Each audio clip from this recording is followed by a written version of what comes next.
Bismillahirrahmanirrahim.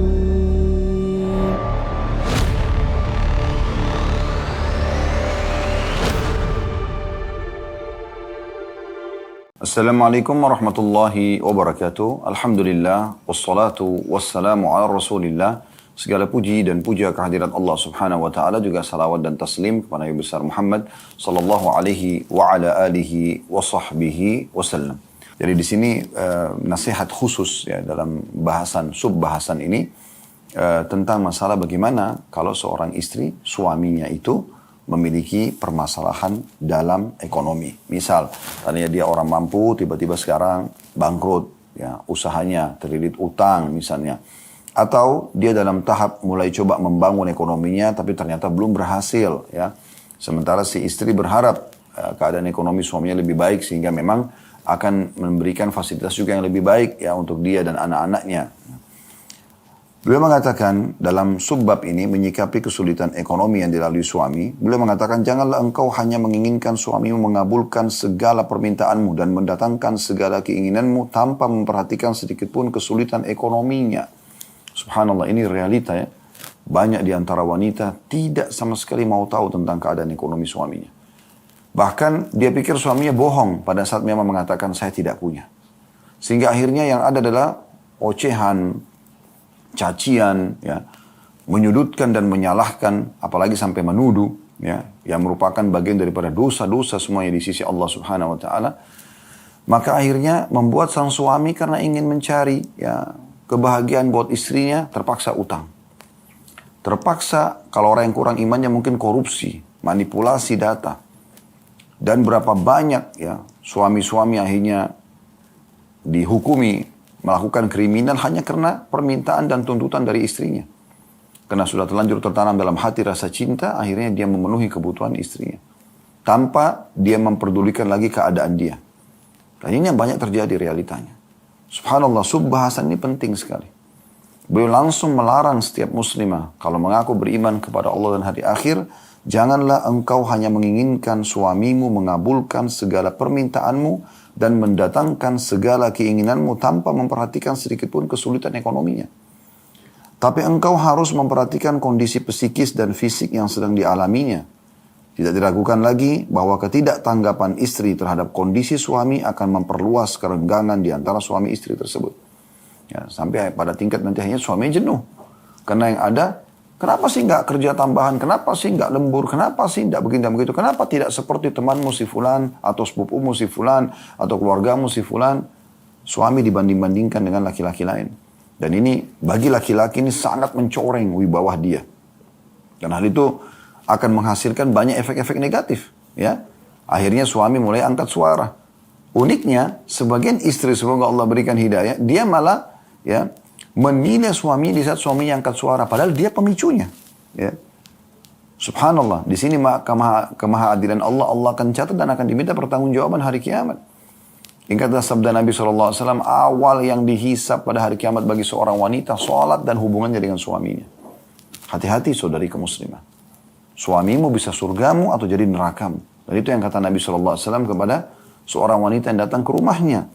Mengingatkan, hati-hati, suamimu adalah surgamu atau nerakamu.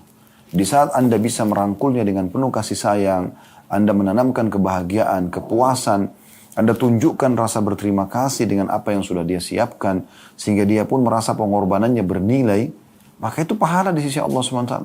Kata Nabi SAW dalam sebuah hadis, termasuk amal yang paling Allah cintai adalah memasukkan kegembiraan dalam hati seorang muslim. Itu umum. Apalagi kalau dasarnya orang yang memang telah berbuat baik yang sebenarnya Allah yang bebankan kewajiban tersebut seperti orang tua pada anaknya, suami pada istrinya. Ya. Ini adalah hal yang wajib Anda syukuri dan berterima kasih. Dan sama kasusnya kalau Anda syukuri nikmat ini kepada Allah SWT, Allah akan tambah. Sebagaimana tadi kami sudah paparkan ayat Al-Quran dalam surah Ibrahim, la in syakartum la azidannakum, kalau kalian bersyukur saya akan tambah. Dan juga Anda akan meraih cinta dan juga kasih sayang dari suami. Kami, para laki-laki ini, di saat kami tidak menemukan tuntutan-tuntutan dari istri, maka jangan Anda khawatir, jangan Anda mengatakan, oh karena saya tidak tuntut suami saya jadi tidak mengerti. Tidak. Justru pada istri-istri yang tidak menuntut itu, suami akan lebih peduli. suami akan lebih loyal, lebih royal dengan dia. Karena tidak ada tuntutan, yang ada pada saat datang cuma ada sambutan, berusaha memuaskan suami, berusaha memberikan yang terbaik. Maka respon yang terjadi adalah suami menilai. Tidak ada satupun sosok suami yang tidak Allah mudahkan untuk menilai kebaikan istrinya. Mustahil. Dia pasti akan menilai. Dan penilaian dia akan balas ya kebaikan-kebaikan istri tersebut dengan hal yang juga dia berusaha membahagiakan istrinya. Dan yang paling menonjol adalah di perhatian, ya, di rasa cinta, ungkapan-ungkapan yang indah, kemudian pemenuhan kebutuhan. Yang paling sering itu terjadi adalah pemenuhan kebutuhan. Semampu si suami. Dia akan berusaha bagaimana memberikan hadiah-hadiah, dia menyiapkan fasilitas yang layak, dia coba membahagiakan istri dengan membantu keluarga istrinya misalnya, atau memenuhi kebutuhan-kebutuhan istri yang tambahan ekstra selain daripada kebutuhan dasar. Mungkin ada tambahan pakaian, mungkin ada tambahan ingin bosan dengan makanan di rumah, kemudian beli masakan dari luar, dan seterusnya. Ya. Jadi setiap wanita muslimah wajib punya kepekaan agar dia tidak dapat murka Allah Subhanahu wa taala dalam menilai kebaikan suaminya. Jadi tidak boleh sembarangan dalam masalah poin seperti ini. Ingat selalu wahai muslimah, suamimu itu adalah orang asing. Bukan ayahmu, bukan orang yang dasarnya memang begitu lahir, dia punya kewajiban terhadap dirimu. Tapi dia adalah seorang yang asing. Begitu Anda menikah dengan dia, menjadi status istri, lalu tiba-tiba dia terbebani. Dia harus bekerja banting tulang untuk memenuhi kebutuhan makananmu, minumanmu, pakaianmu, tempat tinggalmu, transportasimu. Nilai kebaikan orang itu. Nilai. Ya. Makanya Nabi SAW mengatakan, Man lam yashkurun nas, la yashkurullah. Orang yang belum berterima kasih kepada manusia, maka belum terhitung berterima kasih kepada Allah. Maka harus hati-hati. Terutama istri pada suaminya. Anak pada orang tuanya. Ini semua poin penting sekali untuk digarisbawahi. Ya. Kemudian teman-teman sekalian beliau mengatakan, saya ulangi ini kata-kata yang indah ya. Baik saya ulangi, janganlah engkau hanya menginginkan suami mengabulkan segala permintaanmu dan mendatangkan segala keinginanmu tanpa memperhatikan sedikit pun kesulitan ekonominya. Tapi engkau harus memperhatikan kondisi psikis dan fisik yang sedang dialaminya. Tidak diragukan lagi bahwa ketidaktanggapan istri terhadap kondisi suami akan memperluas kerenggangan di antara suami istri tersebut. Justru yang seharusnya ia lakukan ialah mendukung dan membantunya untuk melewati krisis-krisis itu dengan segala apa yang bisa dilakukannya berupa kata-kata yang baik dan sumbangsi, ya, bantuan apa yang dia bisa bantu. Ada istri yang memberikan perhiasannya kepada suami, ada istri yang mencari pinjaman kepada keluarganya, ada istri yang menggugurkan haknya yang paling penting demi menghemat apa yang bisa dihemat. Di sini tampak jelas jati dirimu, wahai istri yang bijaksana. Di saat betul-betul suami bahkan sudah membahasakan, betul-betul kita sedang mengalami kerugian. Jadi yang ada adalah, oh ya, apa yang bisa saya bantu? Bagaimana? Saya doakan ya.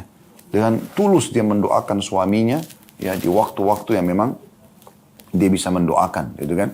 Waktu mustajab antara azan iqamah pada saat dia lagi sujud, dan tulus antara dia sama Allah Subhanahu wa taala. Tidak ada prasangka-prasangka atau tuduhan yang buruk, gitu kan? Karena prasangka dalam Islam itu wajib ada bukti. Tidak boleh sembarangan. Dan semalam di Blok M kami sudah membahas masalah itu ya. Satu dosa besar yang tulis oleh Syekh Muhammad bin Abdul Wahhab rahimahullah adalah tentang masalah ya, adanya atau menuduh tanpa ya, bukti.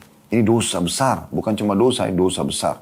Jadi nggak boleh seseorang itu menuduh tanpa bukti. Harus ada buktinya. Ya. Makanya Nabi SAW mengatakan, Al-bayyinatu ala man idda'a. Harus ada bukti bagi orang yang menuduh. Ya. Wal yaminu ala mudda' alaih. Dan orang yang tertuduh bersumpah kalau tidak. Itu cukup. Selebihnya serahkan perkara tersebut kepada Allah Subhanahu wa ta'ala. Ingat, jangan pernah teman-teman, wahai muslimah, bertakwa kepada Allah Subhanahu wa ta'ala. Jangan pernah hanya karena ingin dipenuhi kebutuhannya, kemudian dia berkata kasar pada suaminya. Ya. Melotot. Kemudian menggugurkan kewajiban dia dengan tidak melayani biologisnya misalnya, tidak melayani makanannya, bertutur kata yang kasar. Ini subhanallah, akhlak yang sangat buruk. Ya. Harusnya Anda bisa menilai sekecil apapun kebaikan suami. Sekali lagi saya pastikan, setiap laki-laki saudariku muslimah, kalau seandainya Anda diberikan sesuatu lalu Anda menilainya, Anda mengatakan terima kasih, Anda tunjukkan kepada dia bahwasanya ini adalah sesuatu yang besar di mata Anda, walaupun sebenarnya dia kecil nilainya. Maka pastikan suami Anda akan selalu berpikir di luar rumah sana, apalagi yang saya akan berikan kepada istri saya. Karena kebaikan yang dari respon pemberian dan pengorbanan itu. Ya, walaupun mungkin Anda memiliki paras wajah yang tidak ya maksimal, bukan orang yang ya sangat cantik misalnya, atau fisik juga, atau misalnya keadaan ekonomi Anda, tapi Anda responnya begini, sangat baik. Maka suami tidak akan pandang semua kekurangan-kekurangan tersebut. Bagi dia adalah ini wanita yang baik buat saya, gitu kan. Walaupun dia cantiknya, mungkin dia wanita tercantik di dunia mungkin ya. Kemudian juga dia adalah wanita yang mapan dari sisi ekonomi sana. Tapi tutur katanya kasar, suka menghina, suka menuduh. Ini hanya ada kerenggangan dalam rumah tangga. Dan akhirnya bercerai puncaknya. Dan ini adalah kerugian yang luar biasa bagi Anda. Karena Anda kehilangan kunci surga. Saya ingatkan kembali sabda Nabi SAW. Ya, istri manapun yang meninggal lalu suaminya ridho, merasa kehilangan, ya, kecuali pasti akan masuk ke dalam surga. Ya, ini penting untuk digarisbawahi.